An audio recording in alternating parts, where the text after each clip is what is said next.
A todos, dando seguimento ao primeiro Congresso Internacional de Estudos Constitucionais Penais, eu queria, antes de mais nada, elogiar e lamentar o professor Davi Tangerino, que junto com o Vitor Vieira são os responsáveis do ano das 16 anos, que lamentavelmente não pode estar conosco por razões de saúde na família, teve que ir para São Paulo, uma pena. Enfim, no final do seminário que ele organizou, não poder estar aqui, ele me pediu para que, portanto, presidisse essa mesa, intitulada Prisões e Dignidade da Pessoa Humana, Desafios Político-Criminais.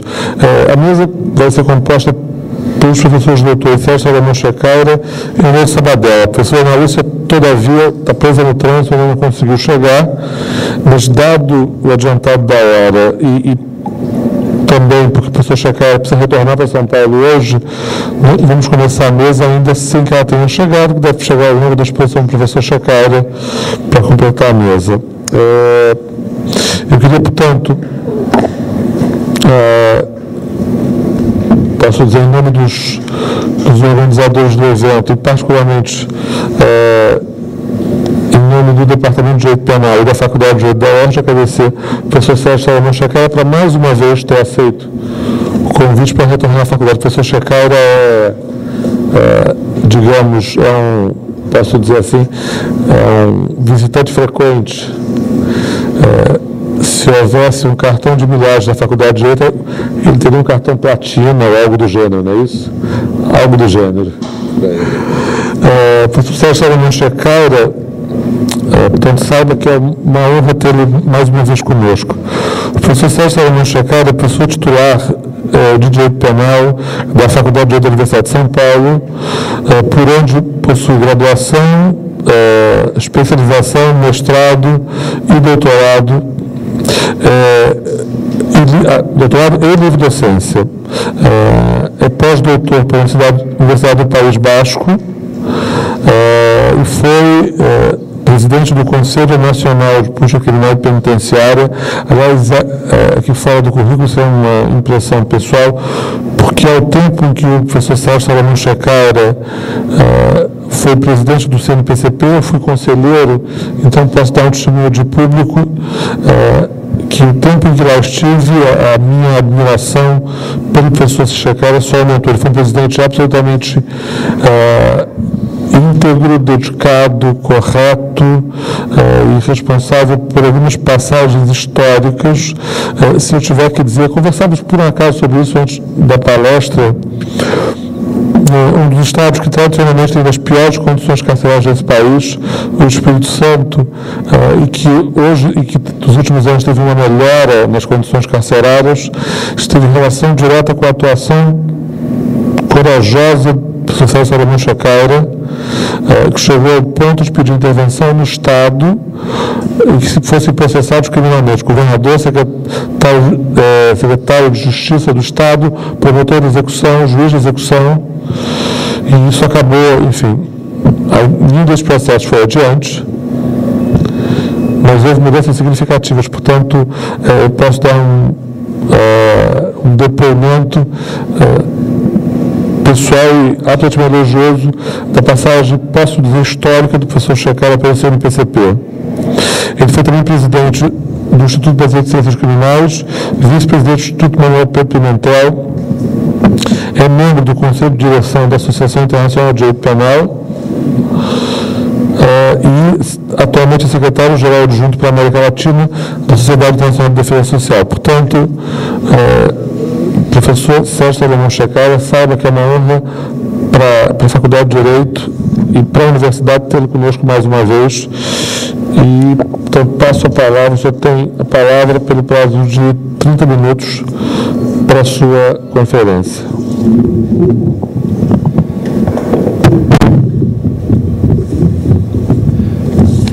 Inicialmente...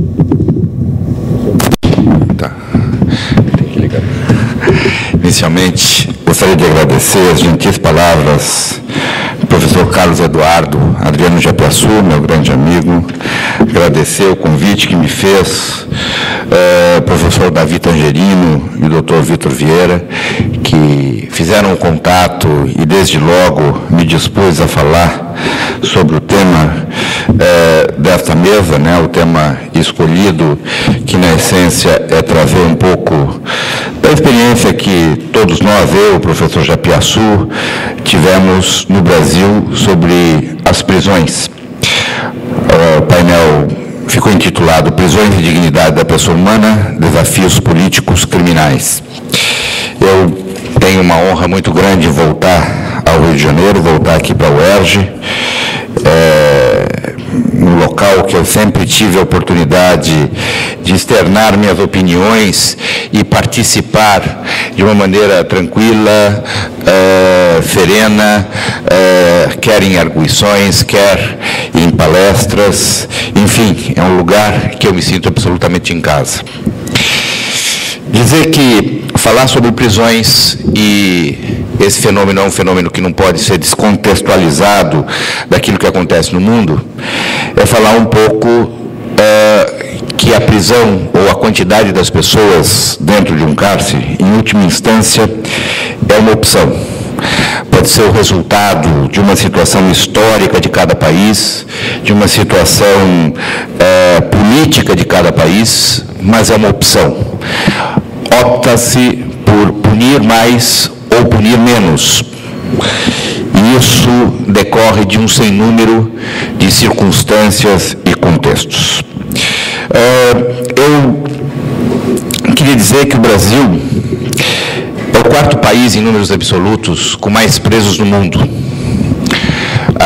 Aquilo que o grande sociólogo da televisão, Boris Kazoy, diz que nós somos um país da impunidade, absolutamente não é verdade se nós dermos uma simples olhada para os dados comparativos, especialmente com dados internacionais.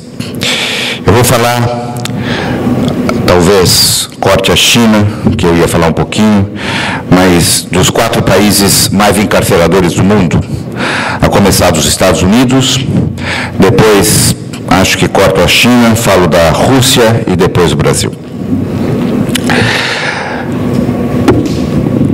Logo após a Guerra da Secessão nos Estados Unidos, os negros americanos passaram a sentar nos bancos dianteiros dos ônibus. Essa era uma situação objetiva como resultado da guerra. A despeito de não termos mais a escravidão, aquilo que aconteceu após a abolição da escravidão naquele país criou uma situação extremamente grave para alguns grupos e estratos sociais.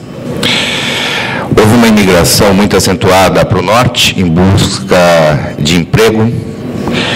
Essas pessoas se transformaram em moradores de cortiços, de habitações coletivas absolutamente em desacordo com aquilo que aquele país vivia, e de lá o passo para a prisão foi muito rápido. Para que se tenha uma ideia, de cada 100 mil negros, de cada 3.535 negros, para 100 mil estão na prisão. Se compararmos isso com a população branca americana, é 462 para 100 mil. Portanto, uma verdadeira identificação de quem é o destinatário dessa instituição que é o cárcere, muito claramente. E isso decorre de um sem número de situações daquele país, que viveu um apartheid até a campanha pelos direitos civis nos anos 60, que viveu um estágio pós-apartheid que corrige muito lentamente essas distorções de mais de 2 séculos e que tem um crescimento absoluto da população carcerária com contínuo desde os anos 80 até 2008. Os índices, quer relativos, quer absolutos, nos Estados Unidos são significativos. Em 1995, por exemplo, 1.500.000 pessoas estavam nos cárceres americanos. Em 2000, 1.930.000. 2004, 2.135.000. 2006, 2.258.000. 2008, o auge deste fenômeno, 2.307.000. 2.307.000 pessoas. 1 em cada 10 cidadãos negros está sob o sistema de controle punitivo nos Estados Unidos. Curiosamente, isso mudou com a crise. A crise de 2008 faz com que os cortes substanciais em várias áreas sejam cortes que atingem também o encarceramento. O cárcere nos Estados Unidos, principalmente em função do sem número de cárceres privados lá existentes, é um grande negócio. É um negócio que dá muito lucro. E como é um negócio que dá muito lucro, é um negócio que se financiava também. Ter um deputado que criasse uma lei punitiva, ter uma ideologia punitiva, era uma coisa fundamental, porque isso produzia um lucro. Uma pessoa encarcerada dava um lucro para o Estado que terceirizava esse encarceramento para as prisões privadas. No entanto, quando a crise chega nos Estados Unidos, muitas coisas são cortadas, desde projetos da NASA até o cárcere. Estados punitivistas, como Kentucky, como Mississippi, passaram a diminuir a carga punitiva, quer de uma maneira, quer de outra, quer antecipando a libertação condicional, quer diminuindo a punição para determinados crimes, ou mesmo transformando a parte final do cumprimento da pena privativa de liberdade em restritiva de direitos na modalidade de prestação de serviços comunitários. Isto muda um pouco o perfil norte-americano num curto prazo. Já em 2010, eram só, comparativamente com o auge em 2008, 2.270.000. E hoje, 2.239.000, com um índice relativo de 716 presos por 100.000 habitantes.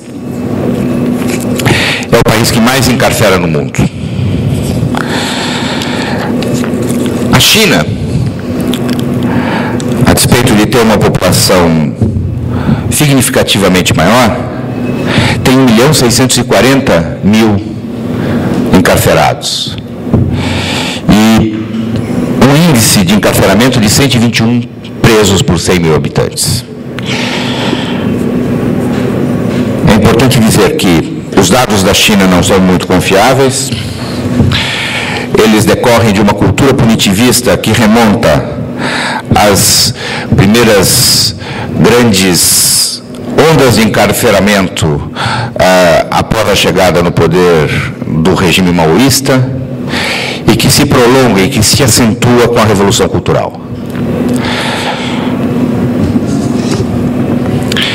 Eu não posso falar qualquer coisa sobre a China que não seja uma coisa descuidada, porque os dados não são precisos. O professor Carlos Japiaçu esteve comigo, nós estivemos juntos em 2004 na China, visitamos um presídio, e foi o presídio mais bonito que eu vi na minha vida, porque não tinha presos. E simplesmente a única coisa presa, ele me assopra aqui, era um aquário com alguns peixinhos dourados dentro da cela. Não existia presos. Foi o melhor presídio que eu conheci. Era um presídio para turista ver. E nós vimos. A gente pode supor que a coisa é muito pior do que aquilo que a gente viu. Que os índices são maquiados que grande parte do não encarceramento chinês se deve das execuções em larga escala de pena de morte. Eu estive em junho passado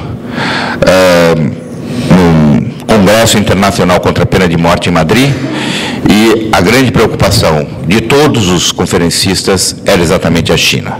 É o único país absolutamente refratário a qualquer tipo de negociação. Deixo a China de lado e falo um pouquinho da Rússia. A Rússia tem 681 mil presos, dados de setembro de 2013, com um índice de 475 presos por 100 mil habitantes. É interessante a história da Rússia. Os camponeses, até 1917, eram propriedades dos seus senhores. Não tinham autorização para se casarem, a servidão era absoluta, e toda vez que qualquer camponês russo tivesse algum problema, algum descumprimento das regras da servidão, ele ia para uma prisão no campo. Qualquer punição dava a Sibéria. Fosse qual fosse o crime, o resultado era um campo de reeducação na Sibéria. A Revolução Socialista chega ao poder, mas manteve este tipo de cultura, de tal sorte que, a despeito de nós sairmos do czarismo para o socialismo, a colonização do interior da Rússia, especialmente da parte asiática, era uma política de Estado que transcendeu os regimes. Nesse sentido, o nascimento do Gulag não foi propriamente um rompimento com o passado, não foi uma descontinuidade histórica, ao contrário, foi uma continuidade histórica. Foi algo concebido como uma espécie de unidade de produção, uma unidade que significava uma mão de obra barata, quase gratuita, e que permitia a colonização de áreas inóspitas. Na cidade, isso não era tão aplicado, mas lembro a vocês que a primeira versão que se tem notícia do trabalhos à comunidade nascem no Código Penal Soviético de 26, em que já se tinha a socialização dos meios de produção em curso, já estava em larga escala, e que autorizavam o Estado a deixar de pagar parte do salário para aquele que fosse condenado a um crime em que a prisão não fosse necessária. Trocando em miúdos, era uma maneira do Estado obter recursos com a pena. A pena abastecia de recursos o Estado. Este dado pode ser demonstrado por uma característica muito interessante. Nós temos um crescimento com o fim do Estado soviético até 1998, de 92, 722 mil presos, 98, 6 anos depois, 1 milhão, foi o auge, mas a partir de 2001, progressivamente, o Estado russo, e eu posso dizer, os antigos estados que compunham a União Soviética e que passaram a ser países independentes têm um mecanismo mais ou menos semelhante, um decréscimo de encarceramento. Portanto, 2001, 925 mil presos, 2004, 847 mil presos, 2010, 864, um pequeno crescimento, e hoje 681 mil presos para um índice de 475 presos por 100 mil habitantes. A verdade é que numa economia de mercado, o sistema prisional russo é uma espécie de sangradouro para a economia daquele país. É um custo. E porque é um custo, está sendo revista a política de encarceramento em massa.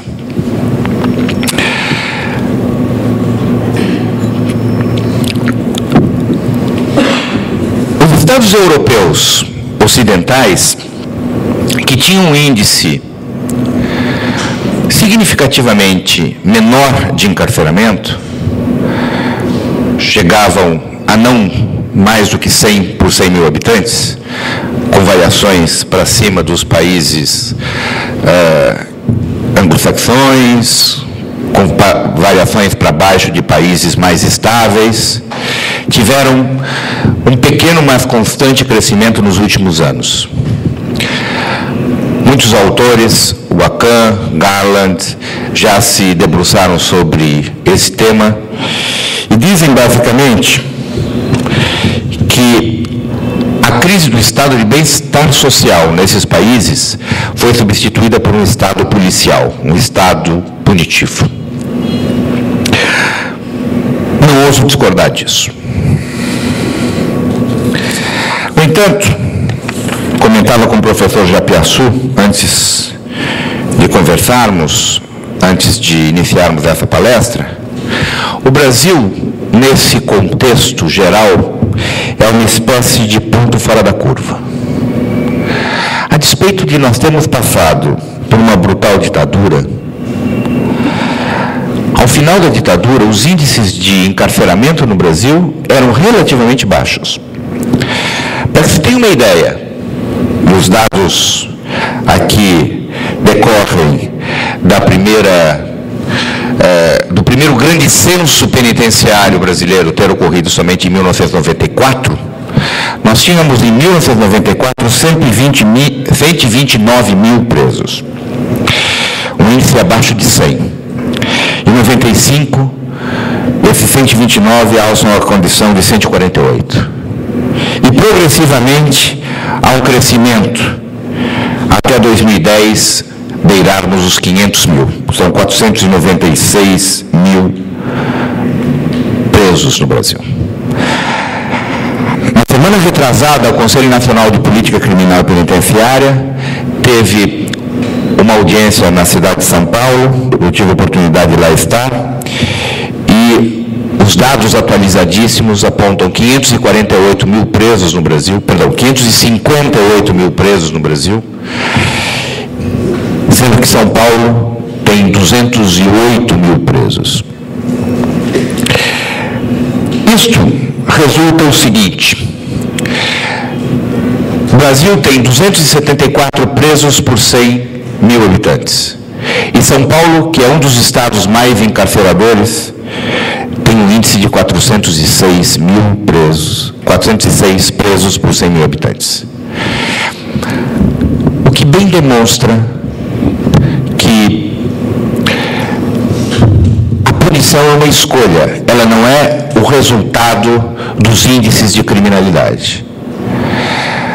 Se nós notarmos um dado singelo, se uma manifestante do Greenpeace aqui tentasse escalar um barco na Baía da Guanabara, certamente nós não a processaríamos por pirataria, que dá uma pena de 15 anos, como acontece na Rússia hoje. São escolhas. E o que faz com que São Paulo, mesmo não tendo o maior índice de criminalidade do país, tenha o segundo maior índice de encarceramento do país, é uma opção. Uma opção política. Eu fui convidado há pouco tempo atrás para tentar explicar o que acontecia no estado do Acre, que tinha um índice ainda maior do que São Paulo. Fui convidado por um membro do Conselho Nacional de Justiça para dar uma palestra no Acre, explicando o porquê desse índice acriano chegar a 476. Mais do que São Paulo, o maior do Brasil. E eu disse, eu não tenho a mínima ideia do que acontece no Acre. E aí me disse, o juiz que me convidou, que era um caso simples.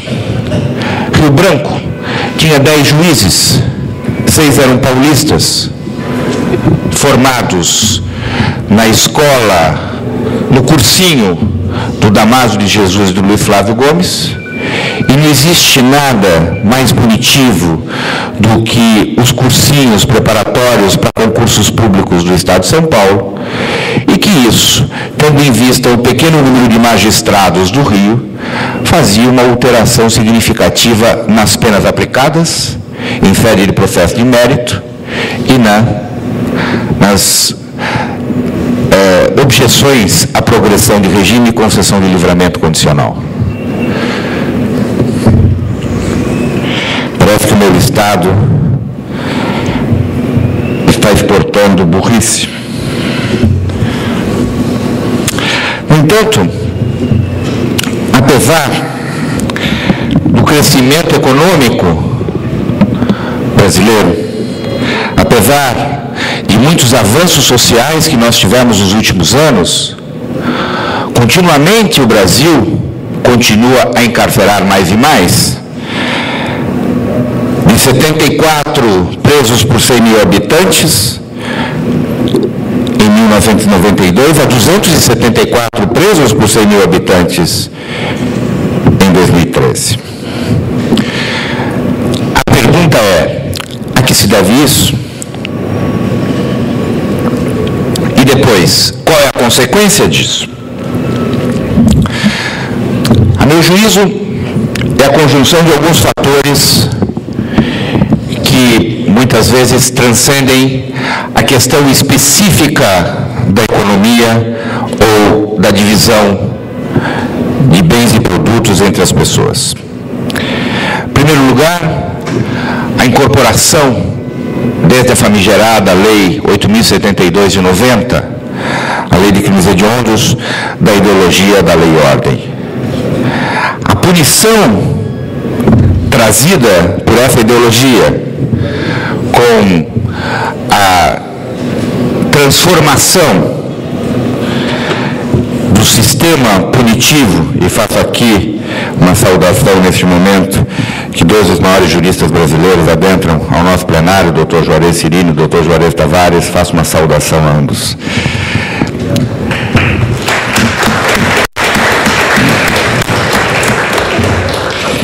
Dizer que o marco não é exatamente aquilo que a gente tem, é um marco. Anos 90, a adoção de uma ideologia punitiva mais dura, movimento de lei e ordem. Ocorre que o movimento de lei e ordem se traduz no Brasil por algumas ideias, basicamente, a dificultação da libertação das pessoas, quer na esfera do livramento, quer na proibição, depois julgada inconstitucional, da progressão dos crimes hediondos. Depois, a obrigatoriedade de uma prisão cautelar para quem fosse acusado por esse crime. Depois, a majoração de penas em larga escala de crimes que supostamente estavam ocorrendo mais frequentemente. E o episódio que desencadeia esse processo é o sequestro de um irmão do deputado do Rio, o deputado Medina, que faz com que se tenha a aprovação de uma lei em 18 dias de tramitação no Congresso. Isto mostra bem que esse fato e o resultado punitivo a ser produzido é evidente.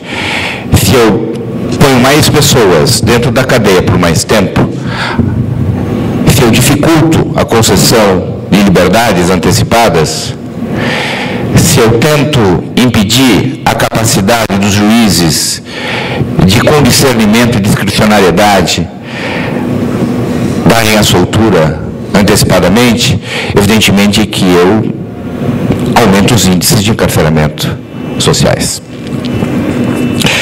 O segundo problema, me parece, é a associação de uma ideologia que aparentemente nada tem a ver conosco, e é o segundo ponto que eu gostaria de destacar, que é o pensamento da ideologia do direito penal do inimigo, que trazida para nós e associada a um pensamento ainda vigente de ideologia de segurança nacional, faz com que qualquer fato delituoso mais grave se desencadeie um grande processo de identificação de alguns criminosos como verdadeiros inimigos do Estado. Eu, quando comecei a estudar direito penal, o tráfico de drogas, à época chamado tráfico de entorpecentes, produzia, quando muito, 8, 9% dos encarcerados no Brasil. Hoje produz 25%, um quarto dos encarcerados são processados por tráfico. E o que é pior, se nós olharmos para as mulheres encarceradas, quase metade das mulheres encarceradas são processadas por tráfico de drogas. Portanto, me parece fundamental que esta ideologia que torna um processo de combate às drogas como um processo agonístico, como um processo bélico, com uma visão de luta transcendente de guerra às drogas, é alguma coisa que tem que ser repensada quando a gente pensa em encarceramento no Brasil. Some-se a isso uma terceira forma de pensar punitiva, que é a de intolerância com pequenos delitos. A famosa política de tolerância zero, nascida nos Estados Unidos e projetada ao mundo em Nova York, que na realidade, nem mesmo em Nova York produziu uma redução de criminalidade tão acentuada quanto em outros estados ou cidades americanas. A cidade de Boston, por exemplo, teve uma redução de criminalidade nos Estados Unidos mais acentuada do que aquela que aconteceu em Nova York, sem ter uma política chamada de tolerância zero. Isso entre nós faz com que nós tenhamos uma forma de punir absurda. Às vezes pequenos delitos. Mais uma vez um exemplo do meu estado. Uma moça, pobre por suposto, que entra no supermercado e subtrai um shampoo. E fica 1 ano e 6 meses presa. Lá vivencia uma revolta dentro do cárcere, e a repressão que se abate sobre essa revolta dentro do cárcere com bombas produz a cegueira parcial dela. Somente quando a defensoria identifica, enfim, os serviços públicos não são bons em nada no Brasil. Quando a defensoria identifica a existência daquele fato, impetra um habeas corpus no Superior Tribunal de Justiça e ela obtém a liberdade. Ela ficou 1 ano e 6 meses e perdeu a vista direita. Essa é a situação do cárcere no Brasil. O professor Japiaçu mencionou o episódio que nós vivenciamos no Espírito Santo. Ele esteve ao meu lado em 1 ou 2 oportunidades quando lá estivemos. Nós chegamos a ter um presídio com 1.200 pessoas que não tinha luz e nem água. Que as pessoas que lá estavam recolhidas não tinham qualquer tipo de fiscalização ou proteção do Estado. Que a comida que chegava de manhã era colocada para dentro de latões, e ao final do dia os latões voltavam com os restos de comida. E junto com os restos de comidas, peças anatômicas de pessoas mortas. Por por isso pedimos intervenção federal, como o professor Japiaçu mencionou. Era um descontrole total. E quando a família chegava no presídio e dizia: vim visitar meu companheiro, meu marido, meu filho, meu pai, onde ele está? E cinicamente a direção do cárcere dizia: se ele não está aqui, certamente é porque fugiu. Aguarde que ele vai chegar em casa dentro de alguns dias. E nunca chegava. Nunca chegava porque estava morto, esquartejado. Essa foi a situação que nós vivenciamos há 5 anos atrás, 4 anos atrás. Esta dor profunda que existe, que decorre do encarceramento em massa que nós temos hoje, e o Brasil é o país que tem o pior índice, que é o maior crescimento de encarceramento no mundo hoje. Não há qualquer país no mundo que tenha um índice ascendente tão acentuado como o Brasil. Evidentemente que não se pode dizer que esse é um país de impunidade. Mudem de canal, por favor.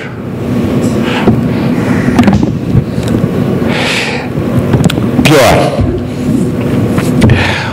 o professor Zaffaroni, no seu livro Crimes de Massa, fala de uma força expansiva de um Estado descontrolado.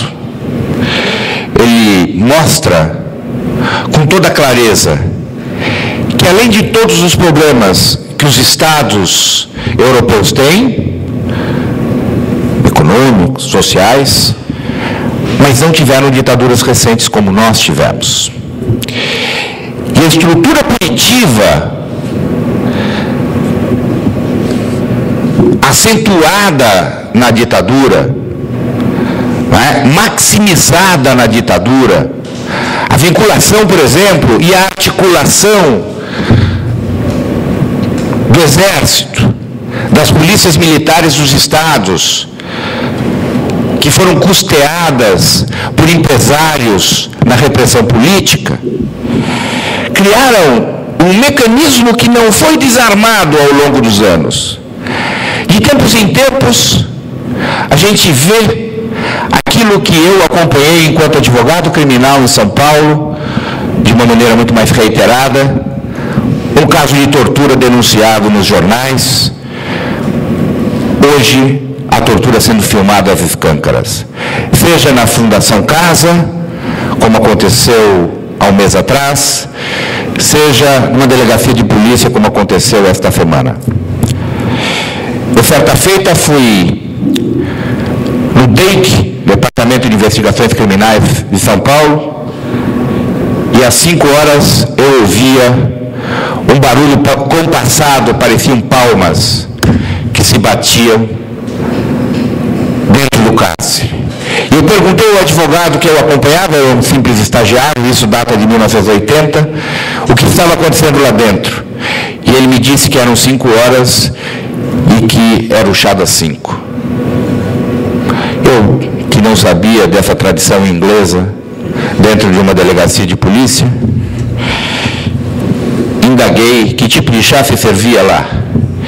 Ele disse que o chá chamava-se porrada. Todo dia, indistintamente, às 5 horas, todo mundo apanhava. E eu perguntava por quê. E a resposta era: porque eles são presos. Evidentemente que essa situação não se desarticulou.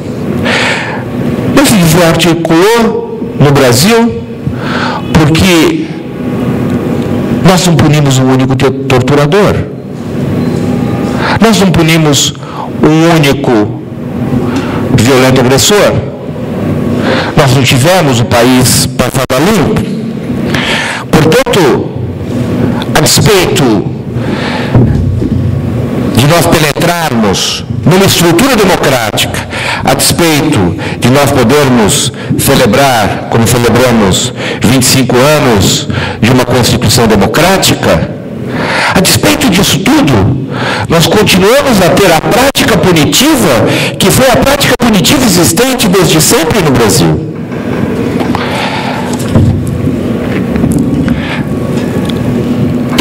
temos uma tragédia, uma verdadeira tragédia humana em todos os locais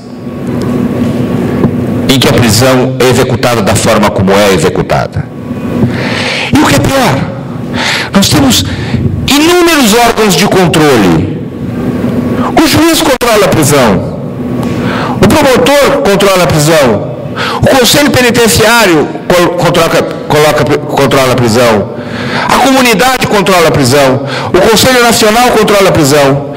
E quando muitas instituições controlam a prisão, ninguém controla a prisão.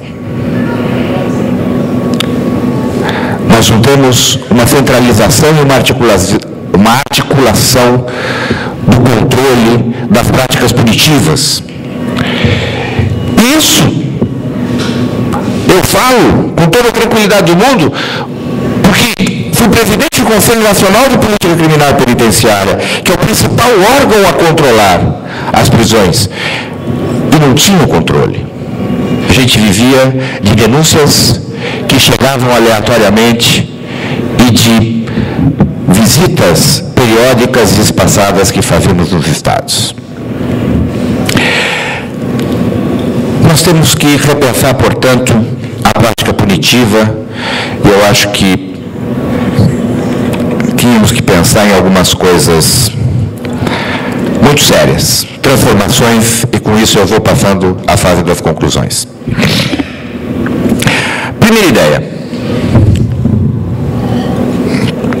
olhar para o código projetado pela Comissão Sarney, modificado sob a batuta do senador Pedro Tax, e esquecê-lo.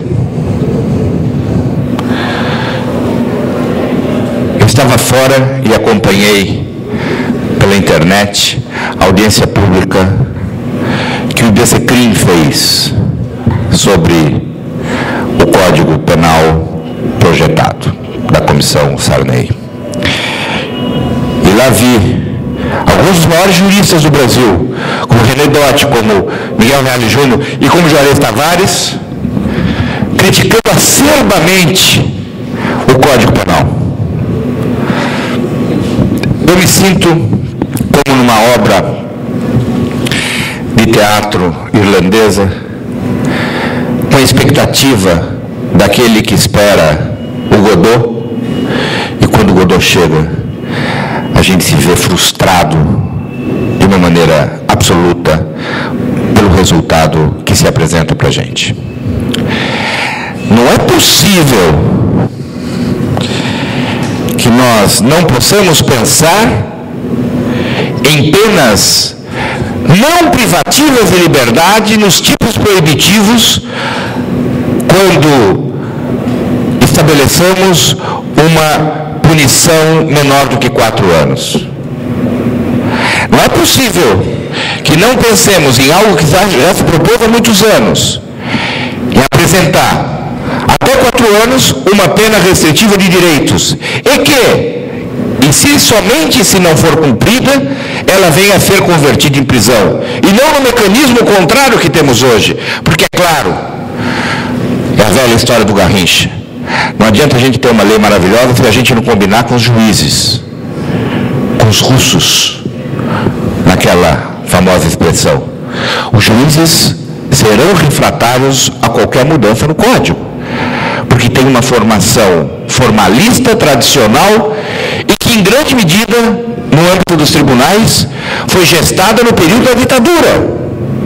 Portanto, nada modifica aquela cabeça dura. Nós temos que tomar iniciativas que sejam proativas para que isso seja resolvido. Esqueçamos esse código e pensemos no outro. Talvez seja o momento de reeditar uma velha experiência alemã de um projeto alternativo. Segunda ideia: é fundamental que as instituições reprodutoras da violência,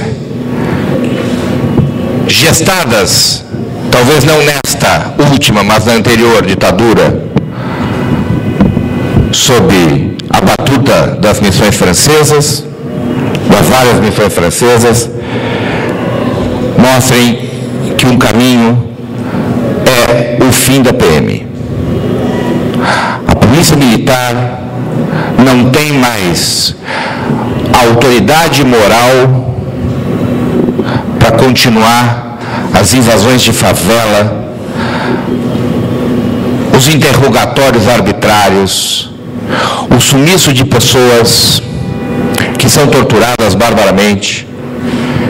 Se nós não tivermos o fim desta postura hierarquizada, quase que totalitária, de uma polícia que foi concebida para combater o crime como se o crime fosse um inimigo externo, nós não vamos dar um passo mais adiante para o fim destas práticas punitivas. Depois, é fundamental a gente inverter os fatores de conflitividade. Investir em processos alternativos de resolução de conflitos, justiça restaurativa, transacional, pensar em alternativas que não nos leve a todo momento e a qualquer momento para o judiciário. E eu não estou falando aqui da Lei 9.099, porque aquilo que se resolvia fora do judiciário, antes da Lei 9.099, após a Lei 9.099, passou a se resolver com a ameaça do processo. Não poucas vezes, fato evidentemente atípicos, evidentemente não criminosos, foram objeto de uma negociação com a ameaça da punição. É verdade. Hoje nós não mais torturamos os réus. A gente só os ameaça de um processo crime. Hoje a gente repensa isso e aplica um sistema que seria um sistema transacional fora do judiciário, aqui os principais operadores das teorias americanas dos anos 60, no bojo da contracultura, chamavam de diversion, a busca de um caminho alternativo da incriminação, de um outro caminho, nós não teremos a redução da criminalidade. E dou um exemplo, que se articula com outro ponto, que é uma mudança radical nas políticas punitivistas de drogas. 25% das pessoas encarceradas no Brasil estão presas por drogas.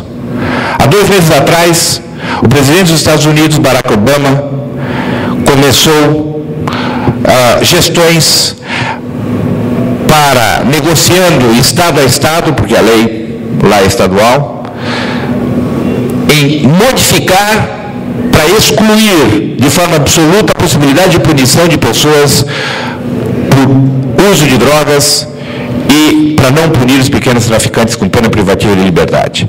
A estimativa do governo americano é de libertar 400 mil pessoas. 80% dos presos encarcerados no Brasil. Essa é a proposta. Se nós não fizermos algo parecido, não conseguiremos vencer esse superencarceramento que temos. Repensar a punição. O exemplo português é significativo. Criou comissões de dissuasão da toxicodependência e levou para uma comissão interdisciplinar, sem presença do juiz, todos os casos que giram abaixo de uma pequena quantidade de droga apreendida com a pessoa. Foi apreendida pequena quantidade, este fato deixa de ser considerado, ainda que se destinasse ao tráfico, deixa de ser considerado tráfico de drogas. E, evidentemente, não punição de qualquer pessoa para o uso de drogas. E o passo mais ousado seria a descriminalização da cannabis, da maconha. Algo que já está em curso em muitos lugares, como acontece, por exemplo, no País Basco, com a utilização dos clubes canábicos. clubes de compartilhamento que permitem, por exemplo, pequenas plantações em chácaras, em sítios, destinadas ao abastecimento exclusivo do próprio clube. E isso, curiosamente, é registrado na Prefeitura e no Ministério Público. Ou seja, uma maneira alternativa de descriminalizar em larga escala a maconha. Se nós não pensarmos, e lembro a vocês, que 70% de toda a droga do mundo é maconha, não desativarmos esta bomba relógio que explode sempre adiante, que é a bomba relógio da punição ao tráfico, e mais, e é fundamental, todos os crimes associados ao tráfico, porque se rouba para manter o vício, se mata para manter o vício, se furta para manter o vício, ou nós desarticulamos esse processo em espiral, ou nós continuaremos a ter essa situação que hoje existe.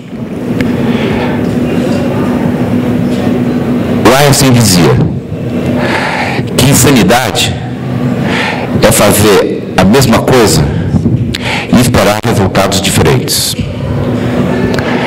Nós estamos fazendo a mesma coisa de uma maneira mais acentuada e estamos esperando resultados diferentes. Se a crise nos Estados Unidos, econômica, significou a existência de 200 mil pessoas a menos nos cárceres, eu digo que a crise continue mais um tempo por lá. O humanismo agradece. Agora, nossa questão, me perdoem, é uma questão de burrice. A gente está fazendo uma coisa burra. A gente está insistindo em mais do mesmo. E isso, infelizmente, só vai produzir mais do mesmo. Dor social, dor comunitária, dor para famílias, dor para as vítimas. Porque, evidentemente, essas pessoas que saem dos cárceres não saem recuperadas. Alguém pode se recuperar apesar do cárcere, não em função do cárcere. Era isso. Muito obrigado.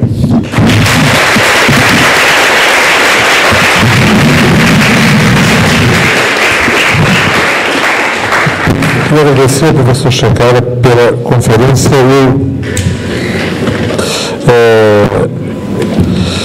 O professor Checara, ele repetiu, enfim, como de sempre, alguma coisa que temos conversado. A Ana Lúcia já chegou, ela está subindo. Tá. Só isso. Que temos conversado há anos, no final das contas, é um problema recorrente, mas eu só queria pontuar algumas coisas que a Checara disse, me parece que elas são importantes, isso precisa ficar claro, porque com alguma frequência a gente relaciona a nossa situação carcerária, nosso ambiente carcerário, com uma tendência global, neoliberal, o que quer que seja. Ainda que haja influência, precisa ficar claro, porque a Checara disse isso, o Brasil é, no mundo, um ponto fora da curva. Ainda que possa haver influência de questões do modo, o que quer que seja, o caso brasileiro é mais grave. Ou a gente entende isso. Eu digo que é mais grave, se nos últimos 20 anos, houve um país que teve um crescimento percentual de preço maior que o Brasil, que foi a Croácia. Mas a Croácia há 20 anos não existia, estava no meio de uma guerra. Então se implantou o país. Retirando a Croácia, que era um país destruído, não há no mundo, nenhum país do mundo que tenha aumentado sua população carcerária mais do que o Brasil. O Brasil cresceu em 20 anos 241% a população carcerária. 241%. No continente americano, em segundo lugar, o Uruguai com 157%, a Argentina com 143%. A Venezuela diminuiu a população carcerária, o Canadá diminuiu sua população carcerária, o Suriname diminuiu a população carcerária. Os Estados Unidos cresceram 23% em 20 anos, mas nos últimos 5 anos diminuiu.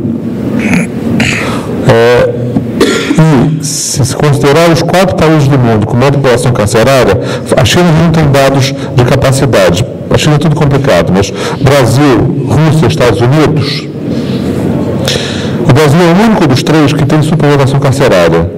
E superlotação absurda. Nós temos 559 mil presos e 306 mil vagas. Tanto tanto Rússia quanto Estados Unidos têm mais vagas que presos. Então, a gente entende que o Brasil é um ponto fora da curva no planeta, e começamos a refletir sobre isto, porque parece cômodo. Assim. O Brasil não é o país do mundo com maior índice de criminalidade. O Brasil não é o país do mundo com maior taxa de homicídio. No continente é a oitava em homicídios. Mas ninguém encarcera como nós. E nem encarcera tão mal. Porque dos grandes, assim, claro que há lugares que encarceram muito mal, mas das grandes continentes carcerários ninguém tem a população, condições carcerárias como as nossas, superlotação como a nossa. Ou isso fica claro, a gente entende isso. Para poder ir adiante, nós vamos seguir fazendo mais do mesmo. Enfim, eu acho que esse é um ponto fundamental, indispensável. Isso precisa ficar claro para as pessoas. Não é falácia maior que chamar o Brasil de país da impunidade. A gente pune muito, pune mal, e pune de maneira violenta e desrespeitosa. Isso fica claro. Ou seja, a gente está no mundo, há uma tendência, ao que quer que seja. Pode haver. Também não é claro, há países do mundo alguns países que diminuem a população carcerária, alguns que vão em aumento relativo, ou seja, isso não é uma tendência global, isso é uma opção brasileira. Isso é uma opção brasileira. Isso precisa ficar claro.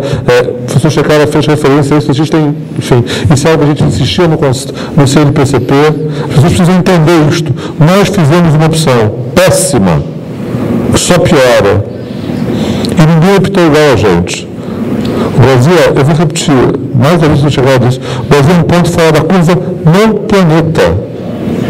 Deve haver, no século XXI, alguma forma de punir que não seja aquela imaginária no século XVI.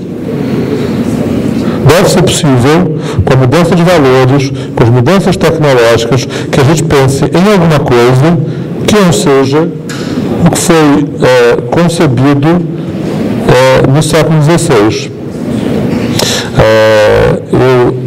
Enfim, anunciando a chegada da professora Maurícia Sabadell, a quem eu vou de imediato passar a palavra.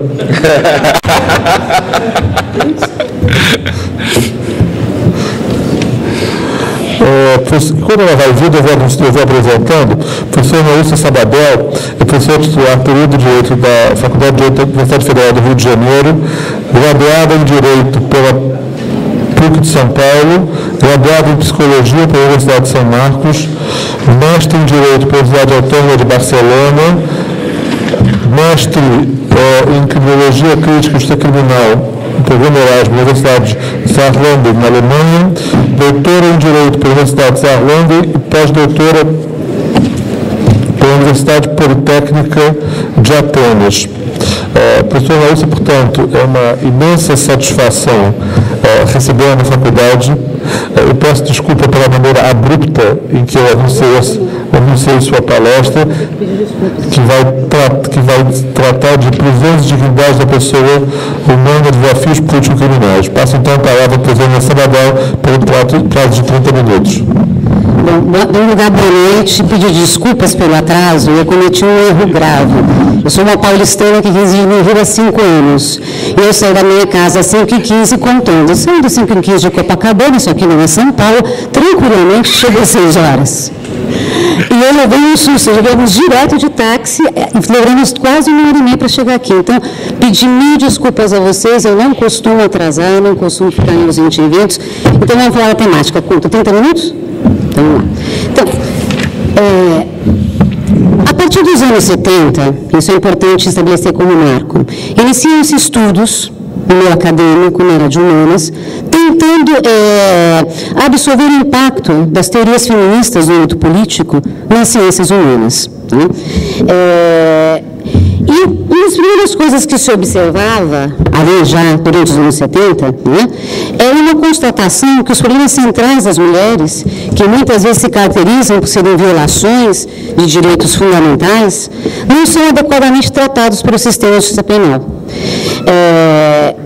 De fato, a gente se depara com uma ausência, por exemplo, de normas associada à baixa eficácia de dispositivos que tutelam interesses femininos. E isso é um elemento central da relação entre direito e gênero. Então, quando você olha para a legislação, ela é falha ou ela é ausente. Quando ela é presente, a gente encontra os mecanismos que eu, no âmbito das minhas pesquisas de sociologia jurídica, denominei de patriarcalismo jurídico. Ou seja, são situações na prática do direito, onde apesar do direito, nos casos em que ele tutela o interesse das mulheres, na prática isso não se realiza. Exemplo mais concreto que nós podemos ter é a sentença de o voto de 2012 da Maria Tereza no STJ, que ocasionou todo o escândalo com a ONU e a necessidade de que o STJ revisse uma decisão. Então, de fato, a partir dos anos 70, a primeira coisa que se constatou era a ausência de normas. E aquelas poucas normas que, de alguma forma, pudessem tutelar interesses de mulheres, efetivamente, quando se apresentava a situação, efetivamente isso não ocorria. Né? E isso estava gerando um problema que no âmbito das teorias feministas se discute muito até hoje, que é a dupla vitimização da mulher. Então, a mulher, mesmo quando ela recebe tutela, ela vai, por exemplo, casos de pedofilia, menores de 14 anos. Família busca um tratamento, a tutela do sistema de justiça penal, não obtém e, ao contrário, ocorre uma inversão. A vítima é tratada como réu. Isso a gente pode chamar, no âmbito da sociologia jurídica, como mecanismos de dupla violação de direitos fundamentais. Mas, enfim, então o direito e os seus princípios fundamentais refletem uma forma muito masculina de ver e se relacionar com o mundo. E por isso as necessidades das mulheres, seus direitos, seus interesses, são comumente excluídos pelo discurso jurídico. Então, a partir dos anos 70, começam a surgir cátedras. Para vocês terem uma ideia, eu sou professora titular, teve uma reforma ano passado na faculdade onde eu trabalho, e nós não conseguimos passar na reforma a obrigatoriedade da disciplina de Direito e Gênero. Isso, para mim, é muito importante. Ela passou, ela entra como uma disciplina eletiva, não como uma disciplina obrigatória. E isso nos fala muito dessa tendência, da dificuldade em trabalhar no meio acadêmico também com a problemática de gênero. Mas, enfim, em 74, em Oslo, por exemplo, surge a primeira cátedra de direito das mulheres, que é chamada Kvinnerätt. E, em 1992, surge a primeira cátedra na Alemanha, que é uma cátedra que a denominação seria... Poderíamos falar com direito das diferenças de gêneros, tá?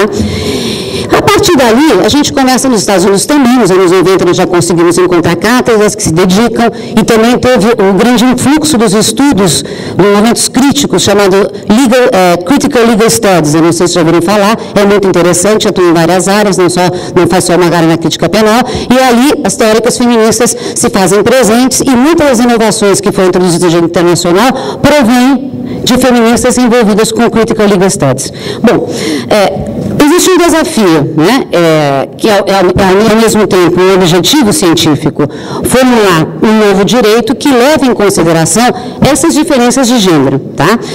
Essas diferenças entre homens e mulheres. E também se projeta uma construção de uma teoria feminista do direito.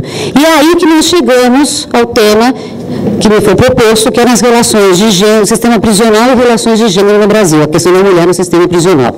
Então, vejam bem, a crítica feminista ela se concentrou no primeiro momento em estudos sobre determinadas áreas do direito, onde era mais visível a problemática de gênero. Esse foi o caso do direito do trabalho, do direito civil. Né? Basta aqui eu lembrar a vocês que nós tínhamos antes um Código Civil de 1916, onde, dentre outras coisas, não havia uma isonomia entre os cônjuges. Essa isonomia é colocada na Constituição de 88, lá no 226, no parágrafo 6º, dizendo que a gestão do lar, aqui da igualdade de tratamento entre homens e mulheres, porém, as normas infraconstitucionais só vão absorver isso efetivamente com o novo Código Civil. Né? Então, por isso eu posso dizer para vocês, de entrada, uma afirmação um pouco pesada, dizer que o direito da nossa modernidade, ele confirma, ao mesmo tempo em que ele cria, há um mecanismo de produção e reprodução da discriminação de gênero, que está sempre em contato. Por exemplo, essa sentença que eu citei da Maria Tereza do ano passado. Ou seja, que o direito moderno, ele cria a exclusão da mulher da vida pública, tá? E que isso, como marco histórico, eu sou também uma historiadora de direito, a gente tem que trabalhar com marcos, o marco histórico para a nossa modernidade que nos interessa é do iluminismo para cá. Porque a partir do iluminismo existe uma proposta de uma nova organização de sociedade. Existe uma proposta diferenciada, a ideia de um Estado central, né, a ideia da criação da esfera pública, a ideia da democracia, que efetivamente ela surge desvinculando completamente a figura feminina. Né? Então, no século XIX, se impõe, por exemplo, por imposição restritivas de direitos, normas que restringem o direito, se impõe à mulher uma espécie de isolamento na esfera privada. Ela não podia votar, ela não podia trabalhar, ela não podia estudar. Né?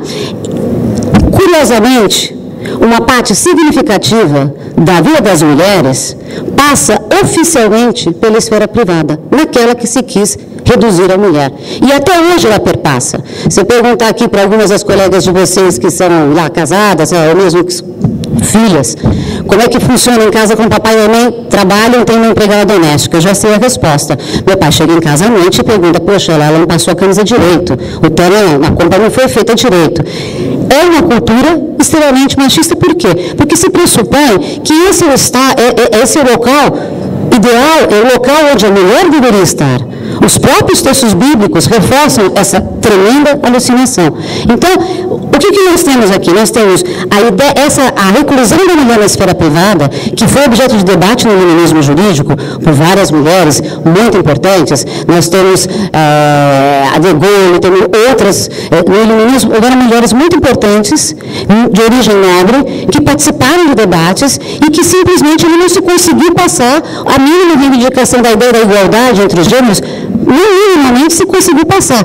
Basta declarar para vocês, hoje na história do direito a gente já entende como algo muito certo, que os termos nessas declarações da França, nos Estados Unidos, a expressão, o termo homem é utilizado para especificar o sexo masculino. Todos os homens têm direitos iguais. É também utilizado para excluir as mulheres, o que era uma contradição com o projeto jurídico que nos impõe o iluminismo. Mas, enfim, então, essa esfera privada, isso foi superado entre partes. Nós vivemos hoje uma situação de mutação, muitos valores estão sendo modificados, mas a mulher continua ainda sendo considerada aquela que é a grande responsável pelo lar. Por isso que eu dizia para vocês, a senhora chega em casa, a executiva trabalha o dia inteiro, ele trabalha o dia inteiro, ele olha para ela e pergunta, poxa, minha camisa está mal passada. Ele é incapaz de dizer, bom, vou solucionar esse problema, ou vou verificar quem trabalha aqui em casa, que deveria cuidar disso, e vamos dirigir essa pessoa. Por que ele faz isso? Porque, inconscientemente, esse é o local da mulher. Esse é o lugar da mulher. E é muito interessante, na Faculdade de Santa Casa de São Paulo, foi feita uma pesquisa e foi indicado que as mulheres executivas são, hoje, na atualidade, nesses últimos 2 anos, sofrem quase o dobro de ataques cardíacos que homens. O que está sendo relacionado com o excesso de trabalho que a mulher tem. Ela faz uma jornada no trabalho, ela faz uma segunda jornada em casa. Ela não trabalha 8 horas ao dia. Você chegou em casa, você senta ali com a televisão, meu marido, o promotor, o juiz, baixa a cerveja e o resto fica para ela. Efetivamente é assim. Por que eu estou dizendo isso? Porque isso aqui é importante para que nós vamos falar da questão da prisão. Então, apesar dessa situação ter mudado, é possível afirmar, que são uma das teses que eu defendo, que existe uma inclusão limitada das mulheres na esfera pública. Tá? E essa, para mim, é a grande cilada do patriarcado moderno, que as mulheres não se dão conta. Tá? A mulher acredita que ela está incluída e, não obstante, ela não possui um poder de decisão. Tá? A invisibilidade, que é um problema muito discutido nas teorias feministas do direito, nos movimentos políticos de mulheres, ela ainda é presente. E quando nós falamos agora aqui do direito penal da prisão, vai ficar muito mais evidente essa invisibilidade. Né? Então, no caso específico do direito penal, observa-se que os estudos se concentram tanto em âmbito do direito internacional, como o direito interno, sobretudo no processo de elaboração e aplicação de normas, especialmente relativas à tipificação e à divulgação de delitos, apesar das dificuldades, apesar das discussões que existem, como teve no caso da Lei Maria da Penha, por exemplo, sobre temas processuais importantes. Né? Sobre as relações entre prisão e gênero, os estudos são muito limitados, apesar das tentativas. E, sobretudo, porque nós somos conservadores, retrógradas, é assim que funcionam os cursos de direito no Brasil, é uma característica, são extremamente conservadores, sobretudo no direito a gente não encontra estudos sérios sobre a relação entre gênero e prisão. Se uma exceção, posso citar para vocês, é a professora Kátia Grelo, por exemplo, que na Federal do Paraná tem feito nos últimos anos e tem voltado a essas temáticas a estudar a questão das condenações de mulheres por tráfico de drogas no Brasil. Recentemente, na UFRJ, pegando um pouco, obviamente, esse exemplo da Kátia Grelo, o professor Luciano Abatê montou um grupo de pesquisa, acho que já faz, não sei se está fazendo já quase um ano por aí, objetivando estudar essa sentença. Pois bem, então a gente pode fazer uma pergunta, né? Como em países pobres como o Brasil, que possui um sistema penal que funciona entre códigos de legalidade e ilegalidade, talvez mais na ilegalidade do que na legalidade, né? Países onde a cultura machista, termo científico, vocês já sabem, patriarcado no meio científico, não falamos em machismo, né? Então, como países onde a cultura patriarcal ainda desenvolve um papel muito importante na configuração das relações sociais, como é que eles reagem quando quem vai para a cadeia, né? Quando quem vai para a prisão é ela e não ele? Então, a como se reproduzem formas de relacionamento de caráter patriarcalista dentro da prisão e até que ponto algumas variáveis que incidem sobre o tema são de gênero ou simplesmente se referem ao funcionamento institucional da prisão. Bom, antes de falar sobre isso, eu queria explicar uma coisa para vocês. Na sociologia jurídica, existe um tópico que é até entre os sociólogos do direito e os sociólogos, que é muito desenvolvido fora do Brasil, que se chama Sociologia das Prisões. E a gente compra livros, vocês têm aqui um senhor que é um incansável tradutor, traduziu recentemente um livro belíssimo do Máximo Pavarini sobre punir os inimigos, que eu forcei os meus alunos todos da UFRJ a lerem, caiu na prova, que tenta analisar. Então, tem que levantar o livro, não pode achar. Que tem, e sem consulta a prova, hein? Ele prova de leitura do livro. Então, que tenta analisar essa realidade hoje sobre a questão do sistema punitivo, mas óbvio, agora o professor Márcio Bavarini é interessantíssimo para analisar os problemas e argumentos de fundo, mas não me traz uma luz muito clara, porque não é a proposta do livro, ele não é um teórico feminista, de estudar a problemática das mulheres.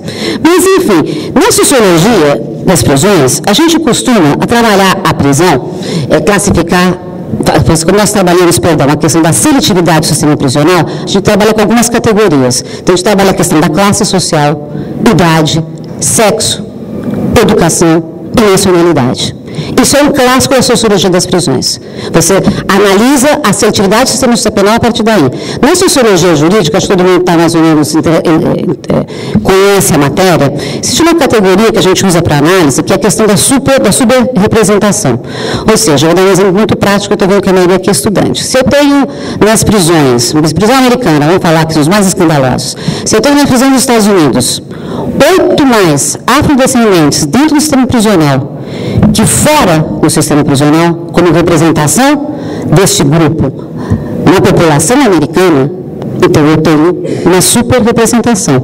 E não importa muito se sou sociólogo do direito, ele de direitas, de esquerdas, isso em termos metodológicos é considerado um indicativo de uma discriminação. Tá? Então, nesse sentido, vou começar a falar para vocês um pouquinho, então, tendo só dado essas ideias iniciais, especificamente sobre a questão da mulher.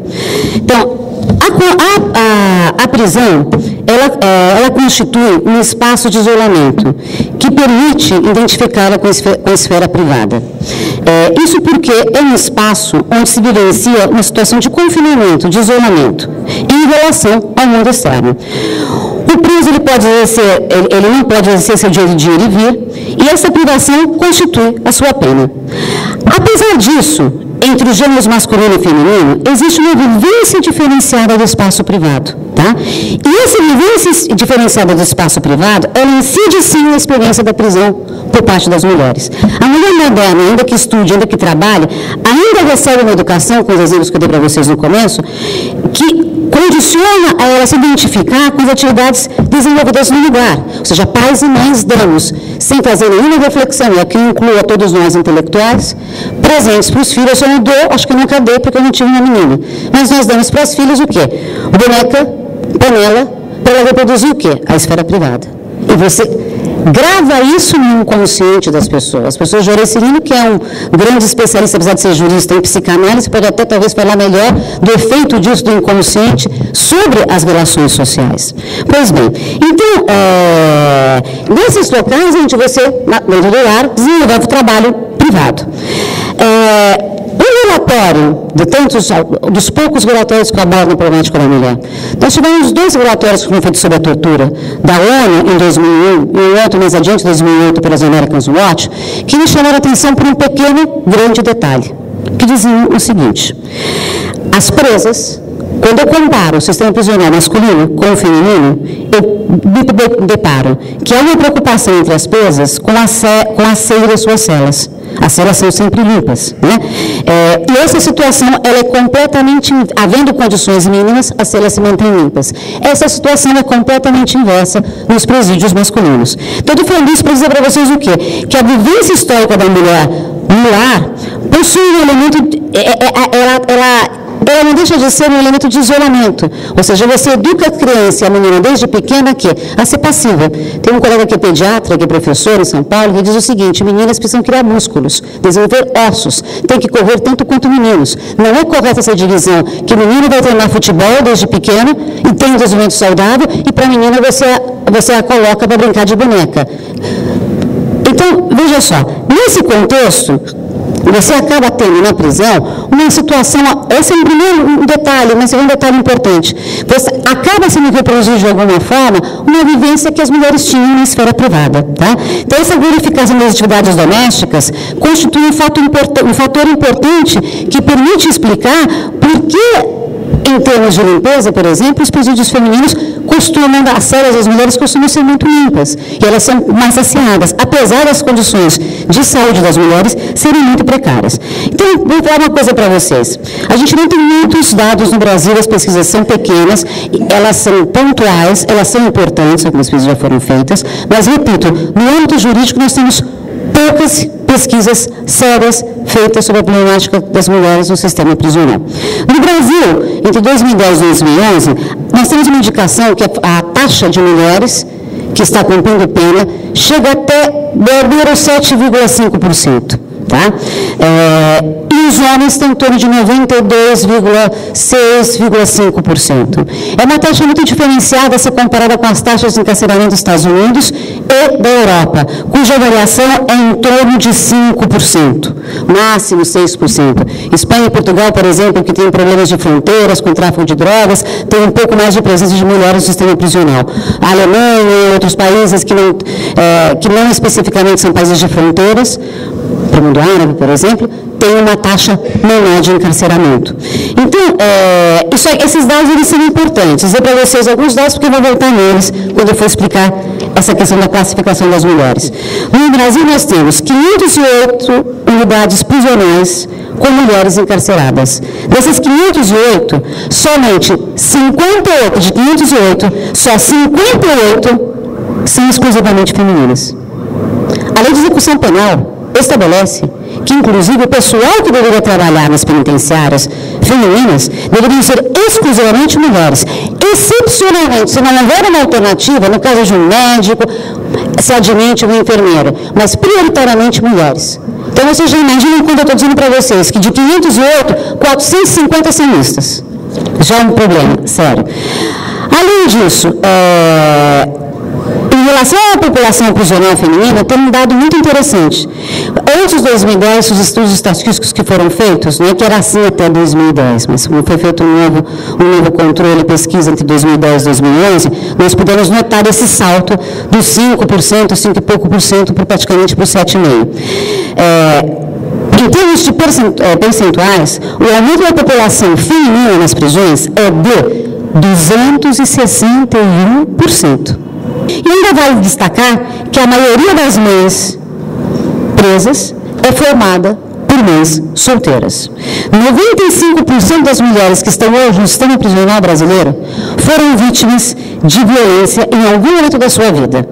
Criança, ou mais tarde com parceiro, inclusive no sistema prisional. Dizer uma particularidade, Nicarágua e El Salvador são países na América Central que têm problemas seríssimos de estupro praticados sistematicamente pelas forças policiais.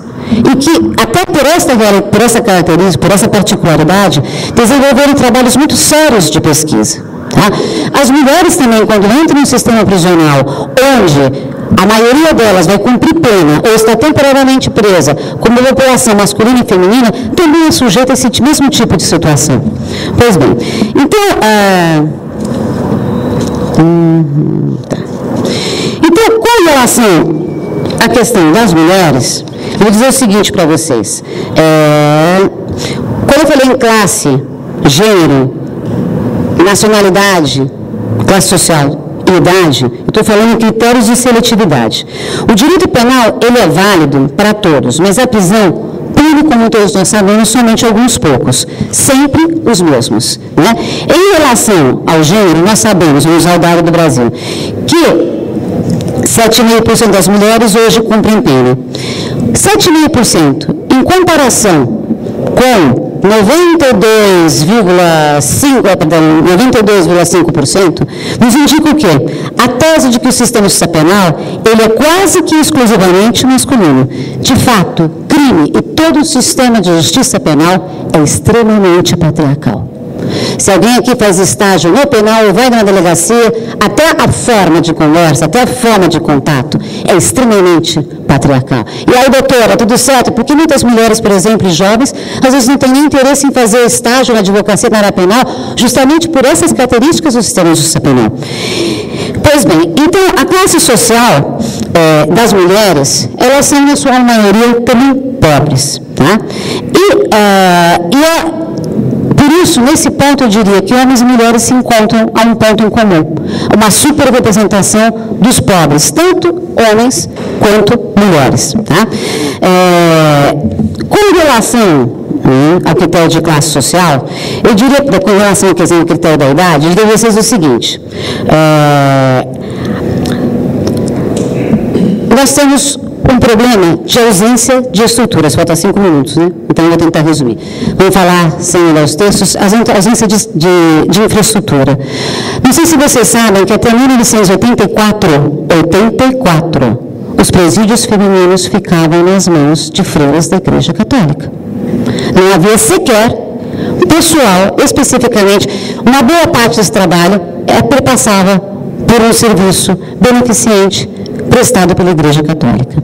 Antes que se começasse a discutir essa questão das condenações por tráfico de drogas, o que chamava a atenção era o seguinte: o índice de criminalidade das mulheres é pequeno, não ultrapassa os 5%. Então, o que nós encontramos, que em todos os relatórios do American Watch, da ONU, isso é comentado, também outros relatórios foram feitos no Brasil, nós encontramos com locais que são adaptados para serem prisões. Ao você adaptar esse local para a prisão, o que acontece? Muitas vezes não tem um espaço para tomar um banho de sol, não há um espaço para se fazer ginástica, não há um espaço para uma biblioteca, não há condições, apesar da legislação ter sido alterada e permitir, por exemplo, tranquilamente que uma mãe possa estar com o seu filho no sistema prisional, quando ela tem um filho, que ela possa acompanhar, que ela possa alimentar. Na prática, não havia e nunca houve, mesmo antes da legislação, condições dessa mulher amamentar. Então, e um dado muito interessante com relação à saúde da mulher. Os índices de contaminação por AIDS são um dado muito importante. Na população feminina que come prisões, é o dobro da população masculina. Isso indica precariedade até da saúde. Vou usar um português muito claro. Não existem absorventes higiênicos. Não existe exame pré-natal para uma mulher grávida no presídio. Não existe a possibilidade de que ela possa tranquilamente cuidar do seu filho. Há 6 anos foi feito um projeto muito interessante em Porto Alegre, que era uma creche vinculada a uma penitenciária feminina. E houve uma socióloga de Porto Alegre, da Federal de Porto Alegre, ela foi fazer uma pesquisa com os agentes penitenciários e com as mulheres. E ela revelava, na análise dos agentes penitenciários, que os agentes penitenciários ficavam horrorizados com a possibilidade de que essas mulheres, depois se efetivou por lei, mas que a possibilidade de que essas mulheres pudessem receber os seus filhos, pudessem parir os seus filhos e que eles continuassem com elas nos primeiros anos, por conta da necessidade de alimentação e dos cuidados que você tem que ter com uma criança pequena. E elas consideravam que essas mulheres, elas cumpriam pena, então, havia uma creche ocupada dentro do presídio, e quando os bebês, no horário da noite, os bebês eram retirados das mães e eles ficavam nesse local, que era tipo um berçário. E nesse berçário, quem cuidava não eram as mães presas, mas sim agentes prisionais específicos. E esses agentes se revoltavam com essa situação, porque diziam, poxa, mas ainda elas têm essa folga, passam o dia inteiro com os seus filhos nos braços, amamentando, sem ter que passar, sem ter que cumprir a pena, as dores da pena como deveriam. E, em segundo lugar, porque elas deveriam fazer esse trabalho. E havia denúncias que chegaram ao Ministério Público, em Porto Alegre, de maus tratos de bebês pelas próprias agentes prisioneiras. A mentalidade do sistema prisional é, aqui não cabe filho, e quando cabe filho, isso é um privilégio. E se a lei autoriza esse privilégio, isso é inaceitável. E o que nós temos na prática? Que apesar de nós termos hoje uma legislação que permite, por exemplo, que a mulher amamente no sistema prisional, ela não amamenta. Ela não amamenta porque não há estruturas e porque não há boa vontade. E são raros os casos, alguns projetos pilotos, em que você tem uma boa vontade em tratar essa mulher de uma forma diferenciada. A questão da AIDS, ela está relacionada, inclusive, com isso que eu dizia para vocês, essa infraestrutura. As mulheres do sistema prisional, elas se prostituem. E essa prostituição a gente tem que entendê-la porque ela é complexa, quando elas se prostituem ou com relação aos agentes penitenciários, ou quando elas estão nessa situação em presídios mistos, com relação aos próprios presos. O que acontece especificamente aqui, para falar da prostituição? Porque alguém pode dizer, mas professora, a prostituição é algo espontâneo. Não dá para dizer isso quando você está vivendo uma situação de profunda exclusão social, né? Onde você não tem alternativas, onde você não tem, sei lá, 10 centavos ou R$1 para comprar um cigarro. Então, isso não é escolha. Isso é uma das poucas alternativas de sobrevivência das mulheres. Então, o que acontece? Por conta disso, nós temos maior expansão da AIDS, nós temos... Não é nada, o sistema prisional, com relação à mulher, ele é um total descaso com relação à mulher no Brasil. Então, nessa medida, isso implica a mesma ausência, a mesma invisibilidade que as feministas reclamam com relação ao papel da mulher no direito, essa mesma invisibilidade, ela está presente no sistema prisional. E uma invisibilidade muito forte. Nós temos, vou terminar de dizer para vocês um exemplo muito bobo. Existe um artigo no Código Penal que pune a mulher que abandona o filho. Eu convido vocês a darem uma olhada nesse artigo, a formulação desse texto. Quem desaparece ou mata a criança, que mata a criança para esconder desonra própria. Quando vocês correm para os manuais, eu convido vocês, vão ao manual de parte especial, não me lembro agora na cabeça onde está esse artigo do Código Penal, abra o manual de parte especial. O tipo penal não fala nada de que tem alguma característica específica do sujeito ativo. Uma tal formulação, matar uma criança para esconder um bebê recém-nascido, para esconder desonra própria, a princípio, poderia ser um sujeito ativo ou uma mulher. Manuais da parte especial. Sem nenhuma reflexão, todos consideram que o sujeito ativo só pode ser uma mulher. E até hoje eu não encontrei uma nota de rodapé, nenhum penalista de parte especial. Imagino que o professor Jorecino publicar sua parte especial, nós vamos contar várias notas de rodapé, mas não encontrei nenhuma nota de rodapé, uma observação de que não haveria sentido, de que a dogmática brasileira majoritariamente se posiciona dessa forma, mas primeiro, que o sujeito ativo poderia ser qualquer um. Em segundo lugar, que esse delito, ele viola o princípio da igualdade entre os gêneros. E não é só esse delito. Se vocês forem olhar para a eliminação que ocorreu paulatinamente a partir do ano 2000, das referências à mulher honesta no Código Penal, simbolicamente até o adultério, você tirou do Código Penal, você não tirou da cabeça do juiz. Haja visto o voto da Maria Tereza em 2012, está lá. Ela é menor de 14 anos, ela se prostitui, ela não merece tutela penal. Por quê? Porque ela já está uma vida sexual muito ativa. Então, eu não queria aqui perder, eu tenho muita coisa para dizer, mas eu não queria perder, eu sei que a culpa foi minha de chegarmos atrasados, mas eu não queria aqui perder, atrapalhar as demais conferências, e me ponho aqui à disposição para responder qualquer questão de vocês. Tá? Muito obrigada, desculpe o atraso.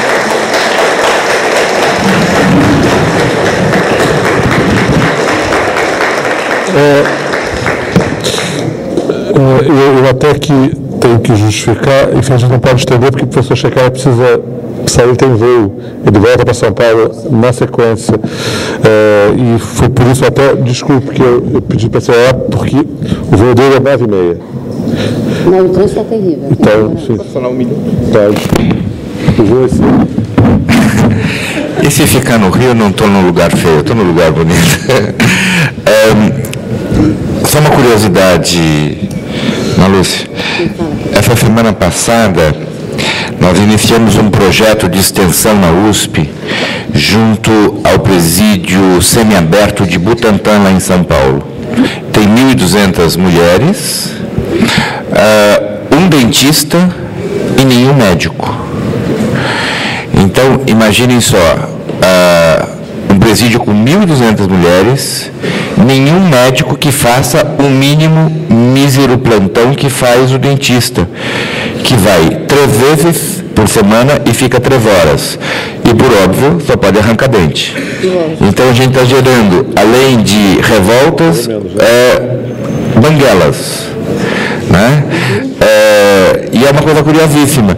O atendimento jurídico é feito por 2 advogados, não da Defensoria, 2 advogados da Fundação de Amparo ao Preso lá, também atendimento parcial de 4 horas. Ou seja, esse processo de reinserção social é alguma coisa que não se realiza, né? Eu acho que corrobora um pouco do que você disse.